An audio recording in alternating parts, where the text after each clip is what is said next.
Hello students, आज के lecture में हम डिस्कस करने जा रहे हैं एंटी रोमैटिक ड्रग।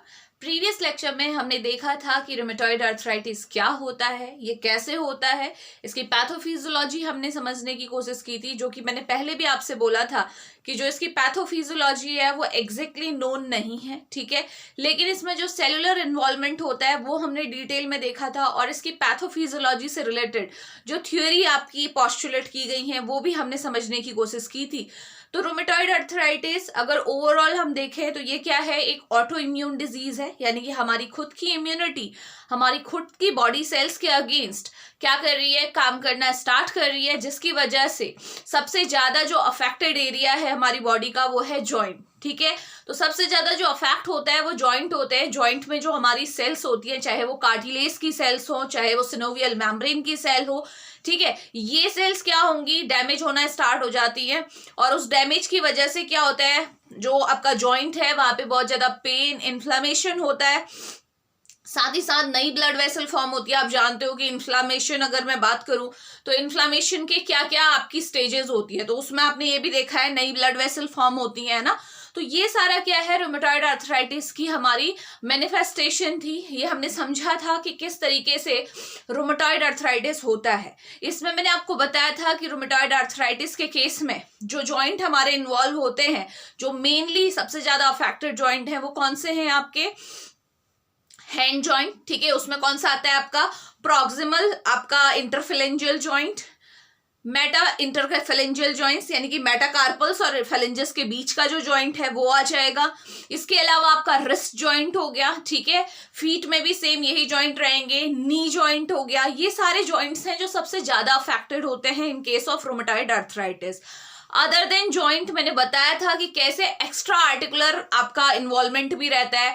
हमारे लीवर में फर्क पड़ता है, हमारी मसल्स में फर्क पड़ता है, ठीक है, हमारी बोन्स में फर्क पड़ रहा है, हमारी बोन मैरो में फर्क पड़ रहा है। सारे इफेक्ट मैंने आपको डिटेल में बताए हुए हैं फर्स्ट पार्ट में। तो अभी तक अगर आपने फर्स्ट लेक्चर नहीं देखा है तो पहले आप उस पार्ट को देखेंगे, तब जाके आप इस पार्ट पे आएंगे, बिकॉज यहाँ पे हम केवल ड्रग्स को देखने वाले हैं, ठीक हो गया। तो रोमेटॉइड अर्थराइटिस के केस में बहुत सिंपल सी बात थी कि सबसे बड़ी प्रॉब्लम क्या है। अगर आपके सामने कोई आरए का पेशेंट है, आपको पता है पैथोफिजियोलॉजी आपको नहीं पता है, लेकिन सेलुलर इन्वॉल्वमेंट तो मैंने बताया था, है ना। क्या बताया था आपको, हमारी मैक्रोफेजेस हैं, हमारे टी लिम्फोसाइट, हमारी बी लिम्फोसाइट्स, न्यूट्रोफिल्स, ये सारी की सारी सेल्स हमारी इन्वॉल्व होती हैं, ठीक है। जो जॉइंट और कार्टिलेज डैमेज हो रहा है वो पूरा डैमेज का मैंने पूरा प्रोसेस आपको समझाया था। तो ये सेल तो इन्वॉल्व होती हैं। साथ ही साथ मैंने आपको बताया था कि जो आपका पेन और इन्फ्लामेशन हो रहा है वो ऑब्वियसली अगर कहीं पे भी सेल डैमेज होता है तो आपको पता है, तो क्या होता है, सेल डैमेज होता है जब भी, तो कॉक्स की प्रेजेंस में आपका प्रोस्टाग्लैंडिन बनता है, ल्यूकोट्राइन बनता है, जिसकी वजह से पेन और इन्फ्लामेशन होता है, ठीक है। तो अब इतना सा दिमाग में हमने रखना है बस। और अब हम क्या करेंगे, फटाफट से डिस्कस करना स्टार्ट करते हैं। चलिए, एंटी रोमैटिक ड्रग्स, ठीक है। तो सबसे पहली क्लास ऑफ ड्रग जो हमारा रोमेटॉइड अर्थराइटिस के ट्रीटमेंट में यूज होती है वो कौन सी है, आपकी एनाल्जेसिक, ठीक है। सबसे लोअर लाइन से चल रहे हैं, ठीक। एनाल्जेसिक्स, एनाल्जेसिक्स क्या होते हैं, एनाल्जेसिक्स वो मेडिकेशन है जो पेन और इन्फ्लामेशन को रिड्यूस करने में हमारी हेल्प करती है, ठीक है। इस कैटेगरी में जो ड्रग आएंगी आपकी वो कौन कौन सी हैं, पहले तो उसे देख लेते हैं हम, ठीक है। इसमें आ जाएगी आपकी एसिटामिनोफेन यानी कि पैरासिटामोल, मैं पीसीएम लिख रही हूं, ठीक है। ट्रामोडोल, ट्रामाडोल एंड ऑक्सीकोडोन। अगर आपको ध्यान में हो, ये दोनों मैंने जो लास्ट में ड्रग लिखी हुई है ये ओपियोइड एनाल्जेसिक की कैटेगरी में आती है। ओपियोइड एनाल्जेसिक्स पढ़े हैं हमने डिटेल में, ठीक है। तो ये सिंपली हमारी क्या है, वो मेडिसिन है जो इन्फ्लामेशन या पेन अगर हो रहा है तो उससे आपको राहत देंगी। लेकिन जो जॉइंट और कार्टिलेज डैमेज हो रहा है, जो पूरी प्रोसेसिंग हो रही है, इम्यून रिस्पॉन्स चल रहा है आपका लगातार, उसमें इसका कुछ भी इफेक्ट नहीं पड़ने वाला, ठीक है। तो केवल आप बोल सकते हो सिम्टोमेटिक रिलीफ के लिए आप ये मेडिकेशन को यूज कर सकते हो। और हाँ, जब भी नसेट्स यूज करते हैं तो ये एनाल्जेसिक्स यूज करते हैं तो मैंने पहले भी आपको बोला हुआ है, जो आपकी मेनली ओपियोइड एनाल्जेसिक्स हैं उनके साथ क्या होता है, आपके एडिक्शन के चांसेस ज्यादा होते हैं, तो लॉन्ग टर्म के लिए इन्हें यूज नहीं कर सकते हैं और इनका सडन विड्रॉल भी नहीं होना चाहिए। सारा डिटेल में मैंने आपको बताया। अगर सडन विड्रॉल करेंगे तो ओपियोइड विड्रॉल सिम्टम्स आपको फेस करने पड़ेंगे, ठीक है, जो हमने ओपियोइड एनाल्जेसिया में सारा डिटेल में किया हुआ है। ओके, तो ये फर्स्ट क्लास ड्रग है, तो आप कह सकते हो ये केवल क्या करेगी, सिम्टोमेटिक रिलीफ देगी। मैकेनिज्म क्या है इसका, ये किस तरीके से काम करती है, ओपियोइड एनाल्जेसिक्स बताइए। चलिए, पैरासिटामोल तो आपका क्या कर रही है, वही सेम इसका मैकेनिज्म रहेगा, कॉक्स एंजाइम को इनहिबिट करेगी, जिसकी वजह से प्रोस्टाग्लैंडिन बनेगा नहीं, और प्रोस्टाग्लैंडिन की वजह से ही पेन और इन्फ्लामेशन होता है। ओपियोइड एनाल्जेसिक दोनों ही ट्रामाडोल हो चाहे ऑक्सीकोडोन हो, ये क्या करते हैं, आपके क्या करते हैं, सेल के अंदर क्या करते हैं, हाइपरपोलराइजेशन इंड्यूस कर देते हैं, जिसकी वजह से आपका क्या होगा, इनहिबिशन हो जाएगा, है ना। यही तो करते हैं ओपियोइड एनाल्जेसिक, जो पेन इंपल्स जा रही है आपके ब्रेन को, वो इंपल्स अब ब्रेन को नहीं जाएगी, ठीक है, तो आपको पेन महसूस नहीं होगा। ये हमने सारा कुछ डिटेल में किया हुआ है, इसलिए मैं यहाँ पे उसे डिटेल में नहीं डिस्कस कर रही हूँ, ठीक है। नेक्स्ट हमारे पास क्या है, देखो नेक्स्ट क्लास ऑफ ड्रग है non steroidal anti inflammatory drug.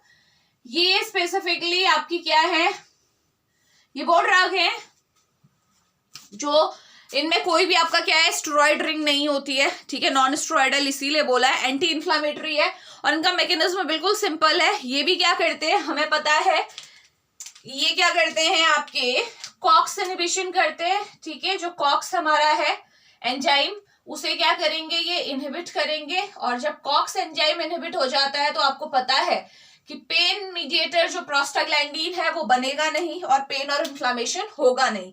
तो इस कैटेगरी में जो मेडिसिन आती हैं वो हम देख लेते हैं कौन कौन सी है। वो मेडिसिन है हमारे पास सिलेकॉक्सिब, ये सिलेक्टिव कॉक्स-2 इनहिबिटर है, मैंने बताया था आपको। अदर देन सिलेकॉक्सिब आपका डाइक्लोफेनेक यहाँ पे यूज होती है, ठीक है, डाइक्लोफेनेक।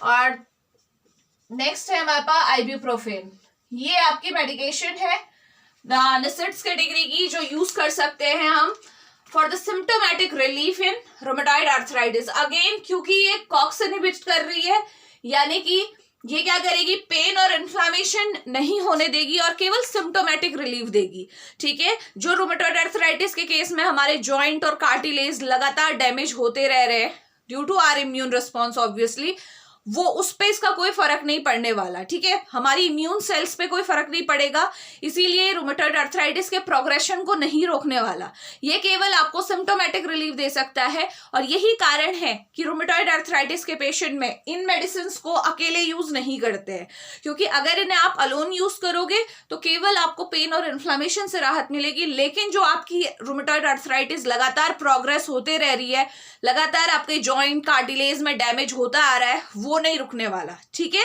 तो इसीलिए इन ड्रग्स को क्या करते हैं, हम कॉम्बिनेशन में देते हैं। और किन के साथ कॉम्बिनेशन में देते हैं, स्टेरॉइड्स के साथ आप कॉम्बिनेशन में दे सकते हो, ठीक है, लेकिन स्टेरॉइड्स के साथ भी दिक्कत ये है कि लॉन्ग टर्म यूज उनका भी नहीं कर सकते, ठीक है। उसके बाद आपकी नेक्स्ट कैटेगरी भी है जिसमें डीमार्ड आती है, बायोलॉजिकल रिस्पॉन्स मॉडिफायर है, वो मैं अभी सारी डिटेल में डिस्कस करूंगी आपके साथ। लेकिन आपको ध्यान में रखना है कि इन दवाइयों को लेने से, चाहे वो सिंपल एनाल्जेसिक हो चाहे NSAIDs हो, इनको अकेले लेने से कोई फायदा नहीं है, केवल आपको सिम्टोमेटिक पेन और इन्फ्लामेशन में रिलीफ मिल सकता है, ठीक है, डिजीज प्रोग्रेशन में कोई भी इफेक्ट नहीं आने वाला है। अब ये बात ध्यान रखिएगा, ये तीनों ही ड्रग, चाहे सिलेकॉक्सिब हो आपकी जो कि कॉक्स-2 इनहिबिटर है, डाइक्लोफेनेक हो चाहे आइब्यूप्रोफेन हो, ठीक है, ये तीनों की तीनों मेडिसिन आप हार्ट का अगर कोई पेशेंट है जिसे हार्ट से रिलेटेड कोई प्रॉब्लम है तो आप उसे नहीं देंगे। फर्स्ट मेडिकेशन जो सिलेकॉक्सिब है, इसकी वजह से क्या होता है, आपका ये सोडियम वाटर रिटेंशन करती है, इसकी वजह से आपका क्या हो सकता है, हार्ट पे और ज्यादा लोड बढ़ेगा और हार्ट फेल हो सकता है। ये दोनों डाइक्लोफेनेक और आइब्यूप्रोफेन लेने की वजह से जो क्लॉट फॉर्मेशन के चांसेस होते हैं ना, वो बढ़ जाते हैं, ठीक है। तो इसीलिए आप कभी भी अगर किसी को, सपोज किसी को हार्ट रिलेटेड पहले से प्रॉब्लम है, क्लॉट ऑलरेडी बने हुए हैं आर्टरी में, तो आप ये मेडिकेशन देने से क्या करोगे, बचोगे, ठीक है। तो आपको कॉन्ट्राइंडिकेशन पता होनी चाहिए कि ये जो कैटेगरी में जितनी भी मेडिसिन यूज हो रही है, ये आपके हार्ट के पेशेंट के लिए आप नहीं इनको यूज करोगे, ठीक है। चलिए अब नेक्स्ट आ जाते हैं थर्ड ड्रग आपकी जो क्लास है वो है स्टेरॉइड्स। अब देखते हैं ये स्टेरॉइड्स का क्या है, ठीक है, स्टेरॉइड्स आपको कैसे आपको हेल्प करने वाले हैं, इस चीज को समझेंगे। तो स्टेरॉइड सबसे पहले ध्यान में रखिएगा कि स्टेरॉइड्स क्या करते हैं, ये आपके पेन इन्फ्लामेशन को तो रिड्यूस करते हैं नो डाउट, लेकिन आपकी इम्यून सेल्स की जो एक्टिविटी है ना उसे भी सप्रेस करते हैं, इसीलिए इन्हें इम्यूनो सप्रेसेंट भी बोलते हैं। स्टेरॉइड्स पूरा डिटेल में मैंने आपको पढ़ाया हुआ है, ग्लूकोकॉर्टिकॉइड्स। अगर आपने नहीं पढ़ा है ना तो मैं इन सबके लिंक डिस्क्रिप्शन बॉक्स में दे दूंगी, सो दैट अगर आपको मैकेनिज्म आपने नहीं पढ़ा है तो आप वहां से पढ़ लें, ठीक हो गया। तो जब मैंने आपको स्टेरॉइड्स पढ़ाए थे तो मैंने आपको क्या बोला था कि जो स्टेरॉइड्स होते हैं ये पेन और इन्फ्लेमेशन को तो कम करते ही करते हैं, ठीक हो गया। साथ ही साथ ये क्या करते हैं, हमारी जो इम्यूनिटी है उसे भी सप्रेस करते हैं। तो हमें क्या चाहिए, रूमेटॉइड अर्थराइटिस के पेशेंट को क्या चाहिए, ऑटो इम्यून डिजीज है, इम्यूनिटी बहुत ज्यादा हमारी बॉडी सेल्स के अगेंस्ट काम कर रही है, हमारे जॉइंट हमारे कार्टिलेज को डैमेज कर रही है, तो आप ऐसी मेडिसिन देंगे ना, आप चाहेंगे ऐसी मेडिसिन आप दो जिससे आपकी इम्यूनिटी सप्रेस होती हो, ठीक है। तो ये स्टेरॉइड्स क्या है, आपके एक ड्रग ऑफ चॉइस हो सकते हैं for the treatment of rheumatoid arthritis, but क्योंकि स्टेरॉइड के साथ आपका क्या होता है, बहुत सारे एडवर्स इफेक्ट होते हैं, आपको मैंने पूरा डिटेल में कराया है। स्टेरॉइड लेने की वजह से हाइपरटेंशन हो सकता है, हाइपरग्लाइसीमिया हो सकता है, ऑस्टियोपोरोसिस हो सकता है, बोन्स में आपका डीमिनरलाइजेशन स्टार्ट हो जाता है, बोन्स वीक हो जाती है आपकी, ठीक है, पेप्टिक अल्सर हो सकता है, ऐसे नंबर ऑफ साइड इफेक्ट हैं जो स्टेरॉइड्स के साथ एसोसिएटेड हैं। तो ऐसी सिचुएशन में स्टेरॉइड्स को लेना क्योंकि जरूरी है ना कि अगर किसी को रूमेटॉइड आर्थराइटिस है साथ में और भी कोई डिजीज है तो आपको ध्यान रखना पड़ेगा कि आपके स्टेरॉइड लेने की वजह से दूसरी डिजीज एग्रीवेट ना होती हो, ठीक है। सपोज किसी को पहले से हाइपरटेंशन है, आप स्टेरॉइड दे रहे हो for the treatment of rheumatoid arthritis और बीपी बढ़ गया और ज्यादा, तो सिचुएशन और भी ज्यादा वर्स्ट हो जाएगी ना। तो ये चीजें इसीलिए स्टेरॉइड का यूज लिमिटेड किया जाता है। और स्टेरॉइड के साथ एक और दिक्कत ये है, अगर आपने किसी को स्टेरॉइड दिया, सपोज कुछ टाइम के लिए आपने डिजीज को थोड़ा सा कंट्रोल में लाने के लिए स्टेरॉइड दिया, तो स्टेरॉइड को एकदम से छोड़ना भी नहीं होता, ठीक है, क्योंकि स्टेरॉइड को छोड़ने की वजह से भी क्या होता है, आपके विड्रॉल सिम्टम्स आने लगते हैं, सेम जैसे ओपियोइड्स के साथ आते हैं, ठीक है। तो ये कुछ चीज है जो हमें दिमाग में रखनी है, ठीक हो गया। तो स्टेरॉइड्स के केस में आप ओवरऑल आप क्या कह सकते हो कि ये हर स्टेज पे काम करता है इन्फ्लामेशन की। हमें पता है इन्फ्लामेशन में होता क्या है, देखो ये ब्लड वेसल है, अगर इन्फ्लामेशन के केस में होता क्या है, कौन कौन से स्टेप्स होते हैं, मैंने पहले भी आपको बताया था। वैसोडाइलेशन होता है, ठीक है, ये वेसल्स, अगर सपोज ये ब्लड वेसल पहले ऐसी थी अब ये ऐसी हो गई, ठीक है, वेसल डायलेट हो गई, तो ड्यू टू डायलेशन जो अंदर आपका क्या है, फ्लूइड है, यानी कि जो प्लाज्मा है वो क्या होता है, आपका प्लाज्मा का एक्सुडेशन होने लगता है, प्लाज्मा आपका कैपिलरी से बाहर आने लगता है, लाइक दिस, टिश्यू स्पेस में आपका आ गया, यही पढ़ाया था मैंने आपको, ठीक है। तो कौन कौन से स्टेप होते हैं बताया था मैंने। फर्स्ट स्टेप क्या है आपका, वैसोडाइलेशन, ब्लड वेसल्स डायलेट हुई, वैसोडाइलेशन की वजह से नेक्स्ट स्टेप क्या हुआ, जो फ्लूइड था अंदर, क्योंकि डायलेशन ऐसे भी हुआ और ऐसे भी हुआ, तो आपके पोर फॉर्म हो गए जिनके थ्रू जो फ्लूइड था, प्लाज्मा था, वो कहाँ आ गया, आपका इंटरस्टिशियल स्पेस पे आ गया, ठीक है। आप बोल सकते हो कि कैपिलरी से बाहर आ गया, तो इससे आप क्या बोलोगे कि आपकी वैसोडाइलेशन की वजह से क्या हुआ था, कैपिलरी की जो परमेबिलिटी थी आपकी वो बढ़ गई। कैपिलरी की परमेबिलिटी बढ़ने की वजह से आपका प्लाज्मा जो था वो क्या हुआ, उसका एक्सुडेशन स्टार्ट हो गया, यानी कि वो ब्लड वेसल से कहाँ आने लगा, आपका सेलुलर स्पेस पे आने लगा। और साथ ही साथ प्लाज्मा जब एक्सुडेट होता है तो यहाँ पे प्रेजेंट ब्लड में प्रेजेंट जो ब्लड सेल्स होती है वो भी साथ में आपकी इन्फिल्ट्रेट होके कहाँ आ जाती हैं, इस स्पेस में आ जाती हैं, जैसे कि हमारी मोनोसाइट, ठीक है, मोनोसाइट्स भी क्या कर जाएंगी, आपकी इन्फिल्ट्रेट कर जाएंगी, ठीक है।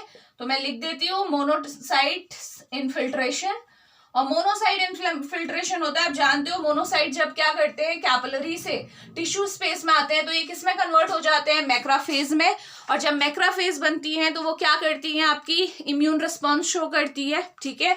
तो क्या होगा, मोनोसाइट इन्फिल्ट्रेशन की वजह से आपका क्या होगा, इम्यून रिस्पॉन्स आएगा, यहाँ पे रिएक्शन होनी स्टार्ट होगी, इम्यून रिस्पॉन्स, ओके। तो ये आपकी पूरी प्रोसेस होती है किसकी, इन्फ्लामेशन के, कैसे। और आप जानते हो जब प्लाज्मा एक्सुडेशन होगा तो ये वाले एरिया में आपका बहुत ज्यादा फ्लूइड इकट्ठा हो जाएगा, उसी को तो हम इन्फ्लामेशन बोलते हैं।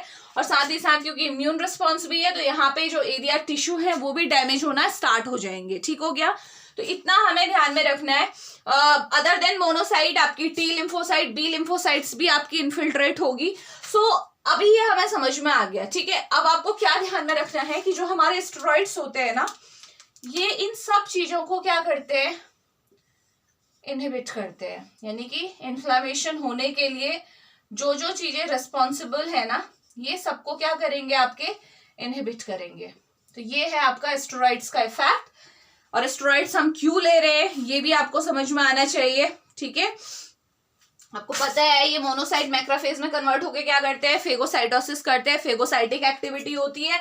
साथ ही साथ आपकी जो फिब्रोब्लास्ट एक्टिविटी होती है उसको भी ये क्या करते हैं, सप्रेस करते हैं। मैंने आपको बताया था जो जॉइंट होते हैं हमारी, जो उनकी सिनोवियल मेम्ब्रेन होती है, सिनोवियल मेम्ब्रेन में जो सिनोसाइट्स होते हैं, मेनली जो सिनोवियल मेम्ब्रेन की सेल्स होती हैं वो कैसी होती हैं, फाइब्रोब्लास्ट सेल होती हैं, ठीक है। और अगर उन फाइब्रोब्लास्ट सेल में ज्यादा प्रोलिफरेशन होने लगता है तो वही एक रूमेटॉइड आर्थराइटिस का कैरेक्टरिस्टिक था। बताया था मैंने कि कैसे फिब्रोब्लास्ट सेल में प्रोलिफरेशन की वजह से आपका बोन इरोजन हो रहा था, ऑस्टियोक्लास्टिक एक्टिविटी बढ़ रही थी। पूरा डिटेल में हमने किया है ना। और ये भी मैंने आपको बताया था कि यही फिब्रोब्लास्ट सेल एक जॉइंट से दूसरे जॉइंट में जाती हैं और इस तरीके से रूमेटॉइड आर्थराइटिस प्रोग्रेस करता है, एक जॉइंट से दूसरे जॉइंट में फैलता है, यही बताया था। तो ये क्या करते हैं, ये पूरी तरीके से स्टेरॉइड इन सारी एक्टिविटीज को क्या करता है, इनहिबिट करता है। अलॉन्ग विद एक और एक्टिविटी यहाँ पे मैं लिख देती हूँ, कौन सी है, फिब्रोब्लास्टिक एक्टिविटी। मैंने समझा दिया आपको क्या होती है फिब्रोब्लास्टिक एक्टिविटी, ठीक है। ये स्टेरॉइड के फंक्शन है, ठीक। अब बात आती है, ये तो समझ में आ गया, अगर ये चीजें नहीं होंगी तो हाँ रूमेटॉइड आर्थराइटिस प्रोग्रेशन में हमें हेल्प मिलेगी, क्योंकि आर्थराइटिस में ये फिब्रोब्लास्टिक एक्टिविटी, मोनोसाइट्स, मैक्रोफेज का जो रोल है वो कितना इंपॉर्टेंट है वो हमें सबको पता है। टी सेल, बी सेल का क्या रोल है वो भी हम डिस्कस कर चुके हैं, ठीक है। जब ये स्टेरॉइड इन सब एक्टिविटीज को सप्रेस कर देगा तो ओवरऑल इन्फ्लामेशन, पेन नहीं होने वाला। साथ ही साथ जो आपकी कार्टिलेज और जॉइंट डैमेज हो रहा है वो भी आपका क्या हो जाएगा, रिड्यूस हो जाएगा, वो भी प्रोग्रेस करना कम कर जाएगा, ठीक है। तो इस कैटेगरी में जो ड्रग हम यूज करते हैं स्टेरॉइड की कैटेगरी में, वो कौन कौन सी है वो हम देख लेते हैं। चलिए, बीटामिथासोन,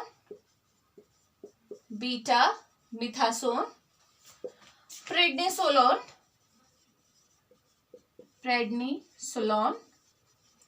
एंड नेक्स्ट मिथाइल प्रेडनिसोन। तो ये हमारी मेडिसिन है जो हम यूज कर सकते हैं स्टेरॉइड कैटेगरी की for the treatment of rheumatoid arthritis. कैसे काम करेंगी, इसके साथ क्या क्या प्रॉब्लम है, ये मैं सब आपको बता चुकी हूं, ठीक है। तो ये थी हमारी स्टेरॉइड। चलिए नेक्स्ट आ जाते हैं,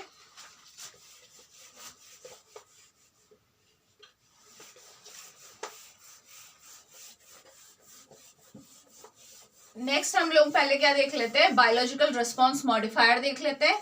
लास्ट में हम डीमार्ट को देखेंगे, ओके।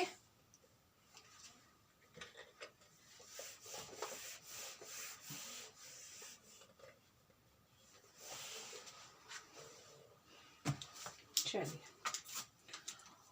फोर्थ कैटेगरी हमारे पास है बायोलॉजिकल रेस्पॉन्स मॉडिफायर। अच्छा, जब मैंने आपको रूमेटॉइड आर्थराइटिस की पैथोफिजियोलॉजी समझाई थी तो मैंने वहां पे आपको बोला था कि सेलुलर इन्वॉल्वमेंट कैसे होता है, T cell, macrophage, B cell, even हमारे न्यूट्रोफिल्स, कैसे ये सारी सेल्स मिलके जॉइंट और कार्टिलेज को डैमेज कर रही हैं। बताया था, पूरी प्रोसेस समझी है ना आपने, ठीक है। तो अब देखिए, अब हम बात कर रहे हैं बायोलॉजिकल रेस्पॉन्स मॉडिफायर की। जो टी सेल, बी सेल या फिर आपकी कौन सी सेल्स हमने बोली थी, मैक्रोफेज, कुछ मैंने बताया था आपको, वो अपने अंदर से क्या करती है, कुछ केमिकल्स को रिलीज करती है, साइटोकाइंस को रिलीज करती है, और वही साइटोकाइंस क्या करते हैं, आपका ये डैमेजिंग इफेक्ट प्रोड्यूस कर रहे हैं, ठीक है। बताया था ना, मैक्रोफेज से स्टार्ट करते हैं। चलिए मैं बता दूं थोड़ा सा तुम्हें, ठीक है। मैक्रोफेज है, मैक्रोफेज क्या करती है आपकी जॉइंट में, फटाफट से इंटरल्यूकिन्स बनाना स्टार्ट करती है, इंटरल्यूकिन 1 एंड इंटरल्यूकिन 6। साथ ही साथ ट्यूमर नेक्रोसिस फैक्टर अल्फा बनाती है, और ये तीनों ही मिलके क्या करते हैं, फिब्रोब्लास्टिक एक्टिविटी को बढ़ाते हैं और जॉइंट और कार्टिलेज के डैमेज को क्या करते हैं, बढ़ाते हैं। ठीक है, पूरा प्रोसेस बताया कैसे होता है, वो हम नहीं पढ़ेंगे। टी सेल क्या बनाती है, इंटरल्यूकिन 17 बनाती है, और इंटरल्यूकिन 17 ये मैक्रोफेज जो काम कर रहा है उसे और भी ज्यादा क्या करती है, प्रमोट करती है। साथ ही साथ ये खुद में भी क्या करती है, आपकी फिब्रोब्लास्टिक एक्टिविटी को बढ़ाती है, जिसकी वजह से जॉइंट और कार्टिलेज डैमेज होता है। ठीक है, नेक्स्ट आती है हमारी बी लिम्फोसाइट। बी लिम्फोसाइट्स क्या करती है, एंटीबॉडी प्रोडक्शन करती हैं, और ये एंटीबॉडीज क्या करती है, हमारे जॉइंट में जो सेल्स होती है उन्हीं को टारगेट करना स्टार्ट कर देती है। अगेन जो जॉइंट में हमारी सेल्स हैं वो क्या हो रही हैं, आपकी डैमेज हो रही हैं। ठीक है, WBCs हैं। WBCs क्या करती है, अपने अंदर से क्या करती है, साइटोकाइंस को रिलीज करती है सेम, और आपकी रिएक्टिव ऑक्सीजन स्पीसीज बनाती है, जिसकी वजह से अगेन आपका जॉइंट और कार्टिलेज डैमेज हो रहा है। ठीक है, तो इस तरीके से हमारी डिफरेंट सेल जो इम्यून सेल्स हैं वो जॉइंट में क्या कर रही हैं, अपना अंदर से केमिकल को रिलीज करवा के डैमेज करवा रही हैं। तो बायोलॉजिकल रिस्पॉन्स मॉडिफायर क्या करते हैं बेटा, इन जो आपकी जो केमिकल्स हैं ना, जो साइटोकाइंस हैं, ठीक है, इनके इफेक्ट को खत्म करती हैं। या फिर आप बोल सकते हो जो ये सेल्स हैं जो अपना इफेक्ट प्रोड्यूस कर रही हैं, या तो डायरेक्ट या हो चाहे इनडायरेक्ट हो, उस इफेक्ट को क्या करती हैं, ये ब्लॉक करती हैं। ठीक है, तो ओवरऑल हम कह सकते हैं कौन कौन सी सेल्स थी जो हमारी इन्वॉल्व थी, कौन कौन से आपके साइटोकाइंस थे, बेसिकली इंटरल्यूकिन 1, मैं केवल उन्हीं को मेंशन कर रही हूँ जिनको टारगेट करती है medicine, interleukin 6, tumour necrosis factor alpha. ठीक है, इसके अलावा हमारी टी सेल्स, हमारी बी सेल्स, ये सारी के सारे क्या थे, किसी न किसी तरीके से मिलके क्या कर रहे हैं, जॉइंट और कार्टिलेज को डैमेज कर रहे हैं। ये मैं पूरी प्रोसेस में आपको समझा चुकी हूँ। तो ये हमारे जो बायोलॉजिकल रिस्पॉन्स मॉडिफायर है, ये इन्हीं पे काम करेंगे, इन्हीं को इनहिबिट करेंगे, सो दैट ये अपना इफेक्ट प्रोड्यूस ना कर पाए, जो कि क्या है, जॉइंट एंड कार्टिलेज डैमेज। ठीक है, जो RA में हो रहा है, रूमेटॉइड आर्थराइटिस के पेशेंट में हो रहा है। तो 1 by 1 इसकी हम मेडिसिन को डिस्कस करते हैं। चलिए सबसे पहले स्टार्ट करेंगे हम। ठीक है, सबसे पहले टी सेल को हम क्या करते हैं, सप्रेस कराते हैं। चलिए, कौन सी ऐसी ड्रग है जो टी सेल को सप्रेस करती है। ठीक है, टी सेल को सप्रेस करना मतलब अब टी सेल प्रोलिफरेट नहीं होगी तो अपना इफेक्ट प्रोड्यूस नहीं करेगी। ठीक है, क्योंकि आपको पता है ना, टी सेल अगर एक्टिवेट होती है तो सबसे पहले वो अपनी 4 टाइप्स में कन्वर्ट होती है। ठीक है, cytotoxic T cell, suppressor T cells, helper T cell and memory T cell. ठीक है, उसके बाद ही अपना इफेक्ट प्रोड्यूस करती है। साइटोटॉक्सिक टी सेल क्या करती है, आपकी जो भी आपका फॉरेन पार्टिकल अंदर एंटर किया उसे खत्म करने का काम करती है ना।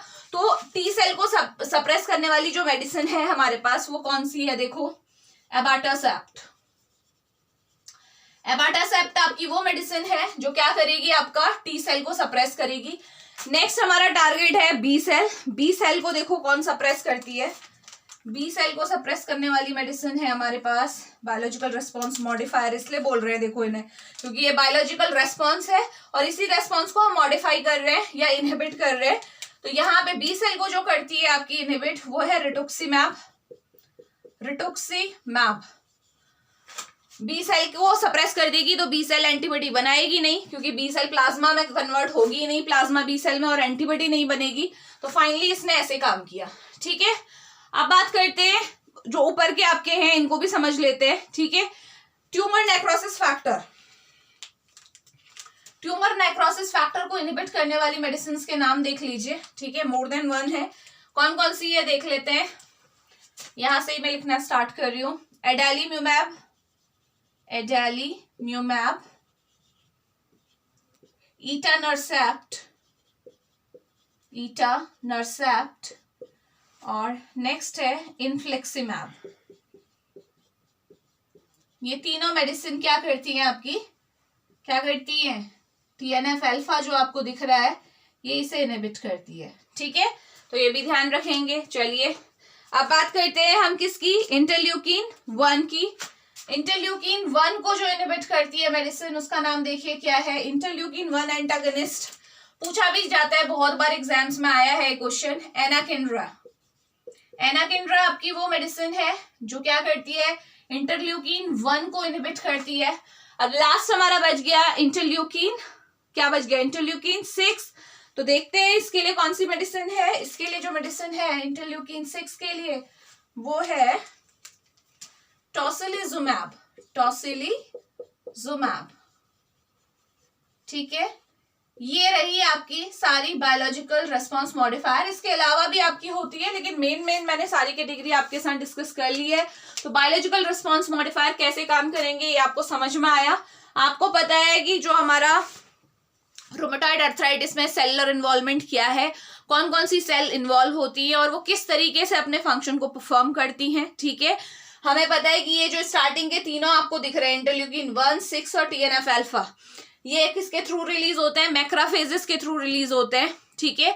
और फिर जाके ये अपना डैमेजिंग इफेक्ट प्रोड्यूस करते हैं। टी सेल्स खुद में रिलीज भी करती है इंटरल्यूकिन 17 को और आपका फिब्रोब्लास्टिक एक्टिविटी को भी बढ़ाती है, डैमेज भी करती है। तो हमने डायरेक्टली टी सेल सप्रेसेंट दे दिए।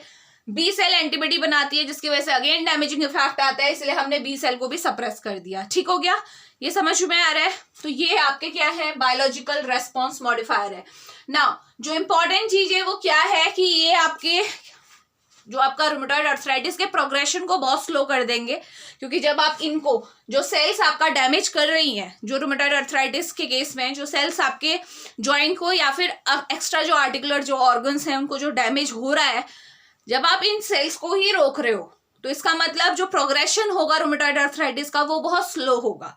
लेकिन जैसे ही इंसान ने, जो भी पेशेंट था, उसने बायोलॉजिकल रेस्पॉन्स जो BRM लेना बंद कर दिया, ठीक है, बायोलॉजिकल रेस्पॉन्स मॉडिफायर लेना रोक दिया, तो क्या होगा, वापस से आपका रूमेटॉइड अर्थराइटिस प्रोग्रेस होने लगेगा। तो जब तक आप इन सेल को इनहिबिट करके रखोगे तो प्रोग्रेशन स्लो रहेगा। लेकिन बात वही है कि जिस दिन आपने क्या किया, ये BRM को लेना स्टॉप कर दिया, तो सिम्टम्स जो है वो दोबारा आ जाएंगे। ये बात आपको ध्यान में रखना है ना। इंपॉर्टेंट बात क्या है, लाइक एनी अदर ड्रग जो हमने ऊपर डिस्कस की थी, इस ड्रग को भी आप अलोन यूज नहीं करते हो, इसको भी आप कॉम्बिनेशन में देते हो। एग्जैक्टली ज्यादातर केसेस में आप देखोगे ये जो बायोलॉजिकल रिस्पॉन्स मॉडिफायर्स हैं ये डीमार्ट के साथ कॉम्बिनेशन में दिए जाते हैं, जो कि हमारी नेक्स्ट कैटेगरी है, ठीक है। डीमार्ट डिजीज मॉडिफाइंग एंटीरूमेटिक ड्रग अभी हम देखेंगे। उसमें भी आपकी मीथोट्रेक्सेट के साथ ये ज्यादातर कॉम्बिनेशन में दी जाती है मेडिसिन, ध्यान में रखेंगे। इसके अलावा जो इंपॉर्टेंट पॉइंट है वो ये है, कंसिडरेशन जो दिमाग में रखना है, किसी भी इंसान को रूमेटॉइड अर्थराइटिस का पेशेंट है उसे BRM देने से पहले या फिर disease modifying anti rheumatic drug भी आपकी दूसरे में आ जाती है, स्पेशली मैं BRM की ही बात करूंगी। BRM देने से पहले आपको ये बात का ध्यान रखना जरूरी है कि उस इंसान को कोई और इन्फेक्शन ना हो। सपोज उसे कोई इन्फेक्शन हुआ है, ठीक है, और आपने क्या दिया, BRM दे दिए रूमेटॉइड अर्थराइटिस के लिए, इम्यूनिटी सप्रेस हो गई, तो वो इन्फेक्शन के अगेंस्ट कौन लड़ेगा, समझ रहे हो। सपोज किसी को HIV है, एड्स है, ठीक है, HIV आपका जो HIV वायरस है वो बॉडी में पहले से है, आपने इम्यूनोसप्रेसेंट दे दिए for the treatment of rheumatoid arthritis, तो इन्फेक्शन का क्या होगा, इन्फेक्शन के साथ कौन डील करेगा, समझ में आ रहा है। तो इसीलिए जब भी BRM दें उससे पहले ये चीज को मेक श्योर करना बहुत जरूरी है कि पर्सन को कोई भी ऐसा सीवियर इन्फेक्शन नहीं होना चाहिए। इनकेस अगर पर्सन को इन्फेक्शन है तो आप BRM नहीं देंगे, क्योंकि ये डायरेक्टली क्या कर रही है, आपकी इम्यून सेल्स को क्या कर रही है, इनहिबिट कर रही है। सेम विद स्टेरॉइड्स, स्टेरॉइड भी क्योंकि इम्यूनोसप्रेसेंट होता है, तो इसमें भी हमें ध्यान रखना पड़ता है कि भाई आप अगर किसी इंसान को कोई भी इन्फेक्शन है तो आप नहीं दे सकते ये मेडिसिन, ठीक है, इम्यूनिटी को सप्रेस नहीं करवाएंगे आप। तो ये था आपका, क्या था, आपकी 4th क्लास हो गई, बायोलॉजिकल रेस्पॉन्स मॉडिफायर, ठीक है। तो अब हम बात करेंगे लास्ट हमारी क्लास की, जो कि अगेन बहुत इंपॉर्टेंट क्लास है हमारी।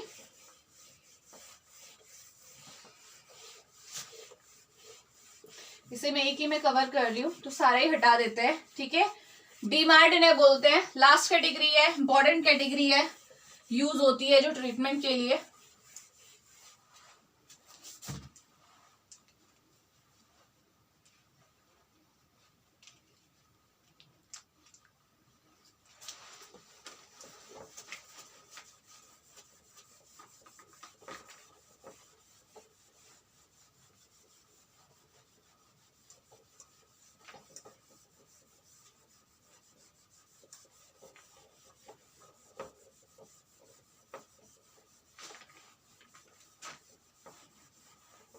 चलिए अब हम डिस्कस करने जा रहे हैं डीमार्ट्स को, ठीक है। 5th कैटेगरी जो है रूमेटॉइड आर्थराइटिस की।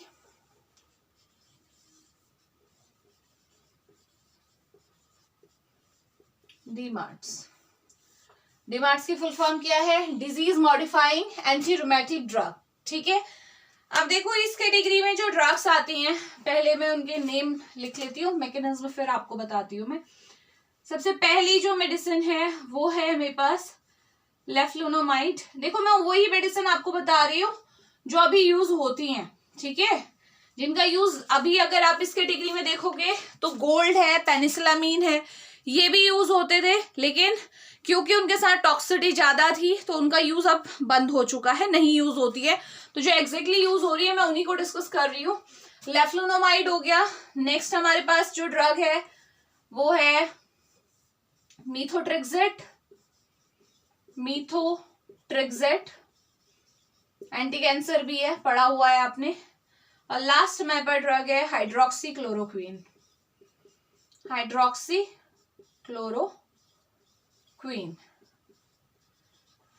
अब सबसे इंपॉर्टेंट बात, जो डीमार्ड है, डिजीज मॉडिफाइंग जो एंटी रूमेटिक ड्रग है, ये इनका भी आपका जो एग्जैक्ट मैकेनिज्म है बेटा वो अभी तक पता नहीं है, ठीक है।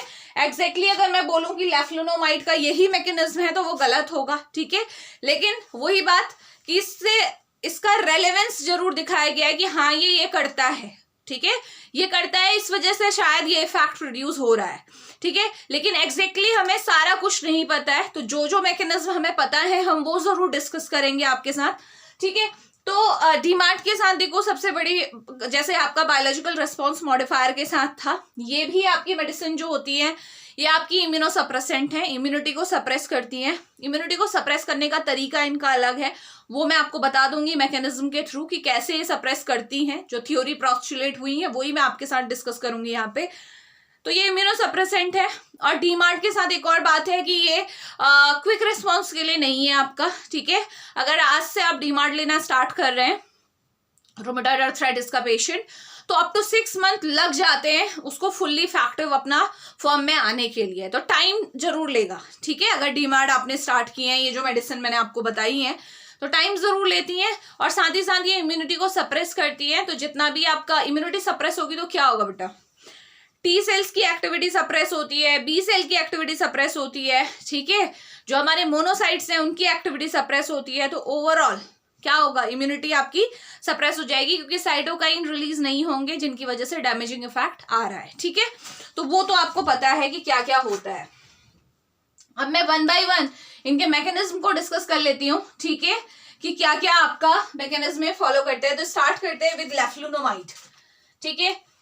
मैं बार बार कह रही हूँ एग्जैक्ट मैकेनिज्म नहीं पता है, लेकिन जो एक मैकेनिज्म इसके साथ जोड़ा गया है वो मैं आपको बता देती हूँ, ठीक है। तो होता क्या है, देखो डीएनए के बारे में सबको पता है, डीएनए आरएनए जो हमारा जेनेटिक मटेरियल है, बेसिकली इसमें 2 आपके बेस पेयर्स होते हैं, प्यूरिन एंड पायरिमिडीन, ठीक है। और इन्हीं बेस पेयर्स से क्या बनता है, डीएनए आरएनए बनता है, ठीक। तो होता क्या है, जो लेफ्लुनोमाइड है ना, ये पायरिमिडीन बेस पेयर सिंथेसिस को क्या करता है, आपका इंटरप्ट करता है या इनहिबिट करता है। तो मैं बता दूं, वैसे मैं pyrimidine base pair synthesis biochemistry में आपको कराऊंगी, यहाँ पे हम उसे डिस्कस नहीं करने वाले हैं, बट स्टिल हमें पता होना चाहिए कि जो पायरिमिडीन बेस पेयर होते हैं हमारे, ठीक है, जो आपके कौन कौन से हैं आपके, अगर मैं उसकी बात करूं, यूरिडीन है आपका, साइटिडीन है आपका, ठीक है, थाइमिडीन है आप, तो ये सारे जो हैं आपके बेस पेयर, इनकी सिंथेसिस के लिए एक एंजाइम बहुत ज्यादा इन्वॉल्व होता है या रेस्पॉन्सिबल होता है। तो नाम है उसका डाइहाइड्रो ओरोटेट डिहाइड्रोजनेज। ये एक एंजाइम है जो इन बेस पेयर की सिंथेसिस के लिए बहुत इंपॉर्टेंट होता है। जब आप पायरिमिडीन की सिंथेसिस पढ़ोगे तो आपको समझ में आएगा कि कैसे ये डाइहाइड्रो ओरोलेट आपका डिहाइड्रोजनेज एंजाइम क्या करता है। देखो इस एंजाइम के प्रेजेंस में ही आपका क्या होता है, यूरिडिन मोनोफॉस्फेट बनता है, यूएमपी जिसे बोलते हैं, ठीक है, यूरिडिन मोनोफॉस्फेट। तो यूरिडिन यहीं से बन रहा है और यूरिडिन से ही क्या बनता है आपका, साइटिडीन बनता है। सेकेंड जो बेस पेयर है आपका पायरिमिडीन, साइटिडीन मोनोफॉस्फेट। और आपको ध्यान हो कि ये यूरिडिन ही है जिससे हमें थाइमिडीन भी मिलता है। थाइमिडीन अभी आगे वाले में इसको डिस्कस करूंगी, मैं अभी नहीं कर रही। Thymidine monophosphate. तो यानी कि ये एंजाइम जो है डाइहाइड्रोओरोलेट डिहाइड्रोजनेज, ये क्या कर रहा है आपका, जो पायरिमिडीन बेस पेयर बनाने में एक इंपॉर्टेंट रोल प्ले कर रहा है। ठीक है, इसी से ये बेस पेयर बनते हैं। तो क्या होता है, देखो लेफ्लुनोमाइड क्या करता है, लेफ्लुनोमाइड इस एंजाइम को इनहिबिट कर देता है। अगर ये एंजाइम इनहिबिट हो जाएगा तो ना तो यूरिडिन मोनोफॉस्फेट बनेगा, ना साइटिडीन मोनोफॉस्फेट बनेगा, ना ही थाइमिडीन मोनोफॉस्फेट बनेगा। तो पायरिमिडीन बेस पेयर जब बन नहीं रहे हैं तो क्या होगा बताओ, डीएनए आरएनए दोनों ही क्या हो जाएंगे, आपके डिसफंक्शनल हो जाएंगे या नहीं होंगे। ठीक है, डीएनए आरएनए फॉर्मेशन कहां से होगी जब पायरिमिडीन बेस पेयर ही नहीं बन रहे हैं। ठीक है, तो अगर आप खुद सोचिए, आपकी टी सेल है, ये आपकी टी सेल है, ये आपकी बी सेल है। कोई भी सेल का आपका एग्जिस्टेंस कब रहता है, जब उसके अंदर डीएनए रेप्लिकेट हो रहा हो। ठीक है, डीएनए प्रोलिफरेट हो रहा हो, एक सेल से दूसरी सेल्स बनती हैं तो डीएनए रेप्लिकेशन जरूरी होता है। जब आपको पता है इन सेल्स के अंदर डीएनए का जो पायरिमिडीन बेस पेयर है उसकी सिंथेसिस ही रुक गई है, तो आपको लग रहा है इन सेल्स के अंदर रेप्लिकेशन होगा या प्रोलिफरेशन होगा, इन सेल से दूसरी सेल्स बनेंगी नहीं ना। तो इसका मतलब इसकी वजह से जो डाइहाइड्रोओरोलेट आपने डिहाइड्रोजनेज को इनहिबिट कराया बाय गिविंग लेफ्लुनोमाइड, उसकी वजह से क्या होगा आपका, अल्टीमेटली जो आपका डीएनए या फिर आरएनए जो भी है, प्रोलिफरेशन क्या हो जाएगा, इनहिबिट हो जाएगा, क्योंकि पायरिमिडीन बेस पेयर है ही नहीं। कहां होगा ये आपका, इन इम्यून सेल्स। बाकी सेल्स में भी होगा, लेकिन क्योंकि मुझे यहाँ पे मतलब केवल इम्यून सेल से है, T cell B cell monocytes, यहाँ पे ये चीज नहीं होगी। तो आप समझ सकते हो जब ये प्रोलिफरेट ही नहीं होंगी तो क्या ये अपना इफेक्ट दिखा पाएंगी, नहीं ना। तो ये था आपका तरीका इम्यूनिटी को सप्रेस करने का, डीएनए आरएनए के साथ इंटरफेयर करके। ठीक हो गया। नेक्स्ट आ जाते हैं मीथोट्रेक्सेट पे। अब ये अच्छा, लेफ्लुनोमाइड के साथ जो सबसे बड़ी प्रॉब्लम ये है कि ये विजुअल इंपायरमेंट करता है। ठीक है, थोड़ा जो आपके इंपॉर्टेंट एडवर्स इफेक्ट है वो आपको पता होने चाहिए। तो लेफ्लुनोमाइड के साथ प्रॉब्लम क्या है, ये विजुअल इंपायरमेंट करता है, ध्यान में रखिएगा, विजन इंपायरमेंट इसके साथ रहेगा। साथ ही साथ ये क्या करता है आपके, अच्छा लेफ्लुनोमाइड के साथ आपका विजन इतना ज्यादा इंफेयर नहीं होता जितना आपका हाइड्रोक्सीक्लोरोक्वीन के साथ होता है, ध्यान में रखिएगा। इसके साथ जो प्रॉब्लम है वो क्या है, आपका ब्लड काउंट आपका लो हो जाएगा बहुत ज्यादा। ठीक है, ब्लड प्रेशर बढ़ जाता है, और न्यूट्रोफिल्स जो होते हैं आपके वो भी, अब सॉरी न्यूरोपैथी आपको देखने को मिलेगी, न्यूरॉन्स में आपका क्या होता है, आपका वीकनेस आ जाती है। ठीक है, तो ये तो था आपका फर्स्ट ड्रग, जो कौन सी है हमारी, लेफ्लुनोमाइड। ठीक है, इसका मैकेनिज्म मैंने आपको बता दिया है। नेक्स्ट अब देखो, हम बात करेंगे किसकी, मीथोट्रेक्सेट की। उसका मैकेनिज्म इसके मैकेनिज्म से बहुत ज्यादा मिलता जुलता है, हालांकि काम करने का तरीका अलग है, एंजाइम्स जिसके साथ ये इंटरफेयर करते हैं वो आपका अलग है। ये हमने पहले भी पढ़ा हुआ है। देखो जब मैंने आपको बताया था कि हमारे बॉडी में फोलिक एसिड जो होता है हम डाइट के थ्रू लेते हैं ऑब्वियसली, ठीक है, क्योंकि बॉडी सिंथेसाइज नहीं करती है, सेल्स के अंदर उसका अपटेक होता है। ठीक है, यही पढ़ा था। तो होता क्या है, देखो सबसे पहले सेल्स के अंदर फोलेट जो हमने लिया हुआ है डाइट में, वो सेल के अंदर किस में कन्वर्ट होता है, बताया था मैंने आपको, डाइहाइड्रोफोलेट में कन्वर्ट होता है।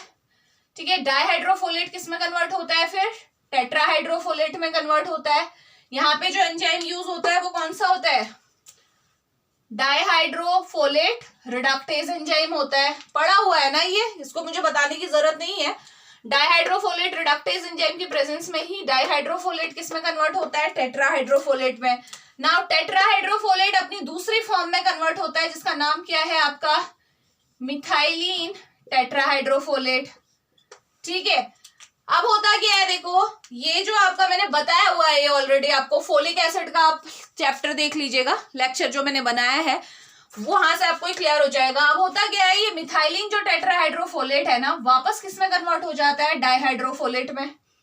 इस कन्वर्जन के टाइम पे एक और कन्वर्जन होता है, जब ये कन्वर्जन होता है तो साथ के साथ जो हमारा क्या है, डीऑक्सी यूरिडिल मोनोफॉस्फेट है, अभी पढ़ाया था मैंने यूरिडिन मोनोफॉस्फेट, ये किस में कन्वर्ट होता है, डीऑक्सी थाइमिडीन मोनोफॉस्फेट में कन्वर्ट होता है। तो जो यूएमपी है, यूरिडिन मोनोफॉस्फेट को थाइमिडीन मोनोफॉस्फेट में कन्वर्ट होने के लिए किसकी जरूरत पड़ी? फोलेट की। जब मिथाइलिन टेट्राहाइड्रोफोलेट डाइहाइड्रोफोलेट में कन्वर्ट हुआ तब जाके कन्वर्जन हुआ in the presence of enzyme thymidylate synthetase. ठीक है, ये कन्वर्जन हुआ। और आपको पता है कि जो ये थाइमिडाइलेट मोनोफॉस्फेट बना, ये क्या है आपके डीएनए सिंथेसिस के लिए बहुत ज्यादा जरूरी है, क्योंकि थाइमिडीन एडेनिन के साथ कौन कॉम्बिनेशन बनाता है? थाइमिडीन ही तो बनाता है ना, एटीजीसी पढ़ा है बेस पेयर। ठीक है, तो जब आपका थाइमिडीन मोनोफॉस्फेट बनेगा तभी जाके डीएनए सिंथेसिस होगी। ठीक है, जो मैंने अभी पहले आपको बोला था ना कि यूएमपी से कैसे आपका थाइमिडीन बनता है, वो यही प्रोसेस है, फोलेट की प्रेजेंस में होता है ये। ठीक है, तो डीएनए सिंथेसिस हुई। अब देखो क्या होता है, ये जो मीथोट्रेक्सेट है ये क्या करता है, ये सीधे इस डीएचएफआर को क्या करता है, इनहिबिट कर देता है। तो जब ये डीएचएफआर रहा ही नहीं तो डीएचएफ से टीएचएफ बनेगा, डाइहाइड्रोफोलेट से टेट्रा बनेगा? नहीं बनेगा। टेट्रा बनेगा ही नहीं तो मिथाइलिन टेट्रा बनना ही नहीं है, ये कन्वर्जन होगा नहीं, ये कन्वर्जन होगा नहीं, डीएनए सिंथेसिस होगी नहीं। समझ में आ गया? डीएनए सिंथेसिस कहाँ पे नहीं होगी? हमें किससे मतलब है? इम्यून सेल से। तो डीएनए सिंथेसिस कहाँ पे नहीं होगी? हमारी इम्यून सेल्स के अंदर नहीं होगी। और विदाउट डीएनए कोई सेल की कोई एग्जिस्टेंस है ही नहीं। T cell, B cell, monocytes ये सारा क्या कर देंगी आपकी, ये सारी नॉन फंक्शनल हो जाएंगी, काम करना बंद कर देंगी। और यही हमें चाहिए, हम इम्यूनिटी को सप्रेस कराना चाह रहे हैं। अगर टी सेल, बी सेल वगैरह काम करना कम कर देंगी तो इम्यूनिटी खुद ब खुद सप्रेस हो जाएगी। समझ में आ गया मीथोट्रेक्सेट का मैकेनिज्म, मीथोट्रेक्सेट कैसे काम करता है? ठीक है, तो ये आपको ध्यान में रखना है।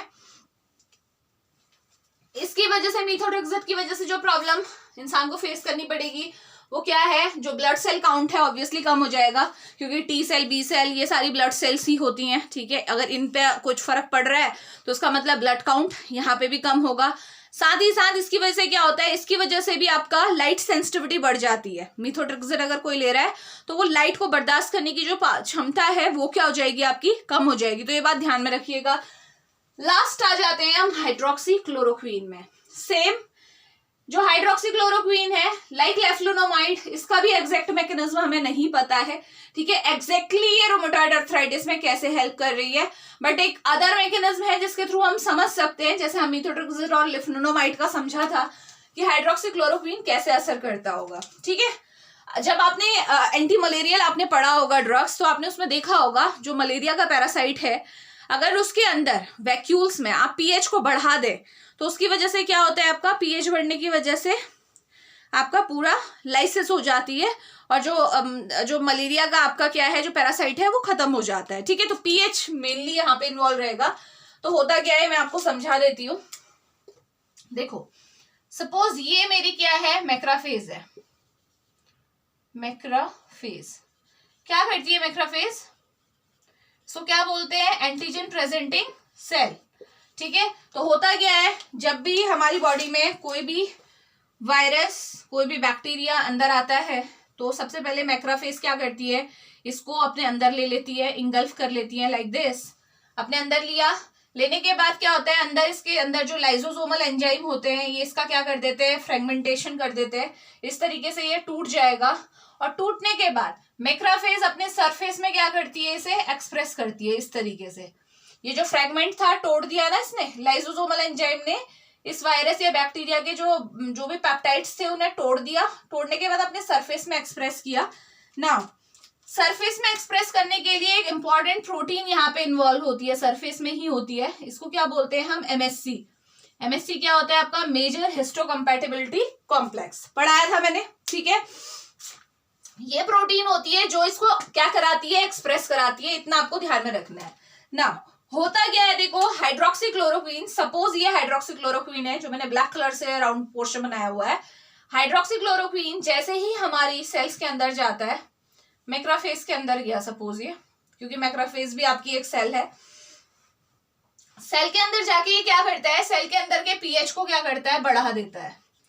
ठीक है, जैसे ही सेल के अंदर का पीएच आपका बढ़ता है ना, तो क्या होता है, देखो सेल के अंदर, क्योंकि ये जो मेजर हिस्टोकम्पैटिबिलिटी कॉम्प्लेक्स है ये भी तो सेल के अंदर ही बन रहा होगा, कहीं बाहर से तो आया है नहीं। ठीक है, तो होता क्या है, देखो इस पीएच के बढ़ने की वजह से जो मेजर हिस्टोकम्पैटिबिलिटी कॉम्प्लेक्स है, ठीक है, इसमें दो चेन होती है, ध्यान रखिएगा, अल्फा और बीटा चेन, जो कि एक दूसरे के साथ अल्फा चेन है और एक बीटा चेन है, जो एक दूसरे के साथ डाइमर फॉर्म किए हुए हैं, ठीक है। और जब तक डाइमर है तब तक ही क्या होगा, ये फंक्शनल रहेगी। तो इसकी वजह से क्या होता है, देखो पीएच बढ़ने की वजह से जो आपका डाइमराइजेशन है of alpha and beta chain,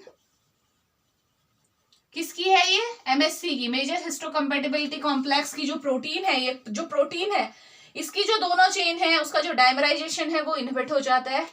तो जब इसका ये एमएससी का डाइमराइजेशन यानी कि एमएससी की जो चेन्स हैं उनका डाइमराइजेशन नहीं हो रहा है, तो आपको क्या लग रहा है ये एमएससी काम का रहेगा, नहीं रहेगा ना। तो होगा क्या, एंटीजन जो प्रोसेसिंग हो रही है वो क्या हो जाएगी, इनहिबिट हो जाएगी। ये मैक्रोफेज कभी भी अपने सरफेस में ये एंटीजन के फ्रेगमेंट को एक्सप्रेस करेगा ही नहीं, और जब ये एक्सप्रेशन नहीं होगा तो टी सेल किसे पहचानेगी, जब ये आपका एक्सप्रेशन होता है तभी तो आपकी टी सेल इसे पहचान पाती है कि हाँ भाई ये एंटीजन है, फटाफट से यहाँ पे क्या होती है, बाइंडिंग होती है, एंटीजन के साथ ये बाइंड होता है टी सेल का रिसेप्टर और इसे खत्म करता है, यही तो प्रोसेस होती है। लेकिन जब ये मेजर हिस्टोकम्पैटिबिलिटी कॉम्प्लेक्स जो कि इसको एक्सप्रेस कराने का काम करता है on its surface, on the surface of macrophage especially, तो क्या होगा जब यही नहीं रहा, क्योंकि इसकी जो अल्फा और बीटा चेन है इसके स्ट्रक्चर में उनका डाइमराइजेशन ही नहीं हो रहा है, यानी कि आपकी जो एमएससी है वो फंक्शनल है ही नहीं, तो क्या एक्सप्रेशन होगा, नहीं होगा। टी सेल एक्टिवेट होगी, नहीं होगी। जब टी सेल एक्टिवेट नहीं होगी तो आप जानते हो बी सेल भी एक्टिवेट नहीं होगी, तो इस तरीके से इम्यूनिटी सप्रेस हो जाएगी। मैकेनिज्म समझ में आया, ठीक है।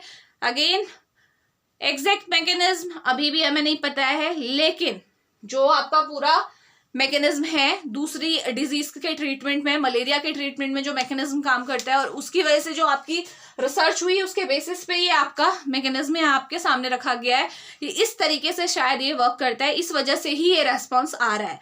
अदर देन दैट इसके अलावा भी आपके और रेस्पॉन्स हो सकते हैं, मैं मना नहीं कर रही हूँ, मैकेनिज्म और भी हो सकते हैं जिसमें अभी भी रिसर्च चल रही है, बट ये मैकेनिज्म आपके हैं जो आपको दिमाग में रखने हैं, ठीक है। और इसके साथ हाँ हाइड्रोक्सीक्लोरोक्विन के साथ तो बहुत मेजर प्रॉब्लम यही है विजुअल इम्पेयरमेंट की, ठीक है, आईसाइट आपकी डैमेज हो सकती है हाइड्रोक्सीक्लोरोक्विन की वजह से, ठीक। तो ये आपके क्या है, मेडिसिन है जो यूज होती है किसके लिए, रूमेटॉइड आर्थराइटिस के ट्रीटमेंट के लिए, ठीक है। और सबसे इंपॉर्टेंट बात है कि जब भी हम डीमार्ट किसी को दे रहे होते हैं, क्योंकि हम डायरेक्टली सेल्स के डीएनए लेवल पे काम कर रहे हैं, डीएनए आरएनए आपने देख लिया ना, जो आपकी मेजरली स्टार्टिंग की 2 मैंने बताई थी आपको। तो जब भी आप किसी भी आप पेशेंट को, आरए के पेशेंट को ये मेडिसिन दे रहे हैं, तो उस टाइम पे अपने दिमाग में ये बात रखिए कि रेगुलर ब्लड टेस्ट करना जरूरी है, इन केस अगर आपका ब्लड काउंट में दिक्कत आ रही है, क्योंकि आपको पता है दोनों के एडवर्स इफेक्ट क्या थे, आपका लो ब्लड काउंट, ठीक है, B cell, T cell, monocyte सारी आपकी क्या हो रही हैं, आपकी सबके काउंट कम हो रहे हैं इसकी वजह से, ठीक है। तो अगर आप सोचिए ना कि आप ये मेडिसिन दिए जा रहे हो, ब्लड सेल काउंट कम होते जा रहा है, तो उसकी वजह से प्रॉब्लम और भी तो आपकी अराइज हो सकती है। तो इसीलिए हमें रेगुलर आपका ब्लड टेस्ट करना पड़ेगा अगर डीमार्ट थेरेपी चल रही है। अगर ब्लड काउंट बहुत कम है तो उस टाइम पे हमें क्या करना होगा, ध्यान देना पड़ेगा, ठीक है। साथ ही साथ क्योंकि हमें पता है कि ये जो मेडिसिन है ये हमारे न्यूरॉन्स को, लीवर को, किडनी को, इन सब में इनका फर्क पड़ता है, तो आपको लगातार liver function test, kidney function test वगैरह भी करते रहने पड़ेंगे, ताकि इस चीज को आपका ध्यान में रखा जा सके कि इसकी वजह से आपके और ऑर्गन सिस्टम पे ज्यादा लोड ना पड़े या ज्यादा फर्क ना पड़े। तो ये था all about anti rheumatic drug, यानी कि ड्रग जो कि रूमेटॉइड आर्थराइटिस के ट्रीटमेंट में यूज होती है। तो इन्हें आप रिवाइज कीजिए, इनसे रिलेटेड जो भी जैसे नेसेट्स था आपका, एनाल्जेसिक्स थे, ठीक है, इन स्टेरॉइड्स थे, इनसे रिलेटेड जो लिंक्स हैं वो मैं आपको डिस्क्रिप्शन बॉक्स में दे दूंगी। अगर आपको इनके मैकेनिज्म को आपने नहीं पढ़ा है अभी तक और डिटेल में समझना है तो आप वहां से इसे देख सकते हैं, ठीक हो गया। तो मिलते हैं नेक्स्ट लेक्चर में, थैंक यू सो मच।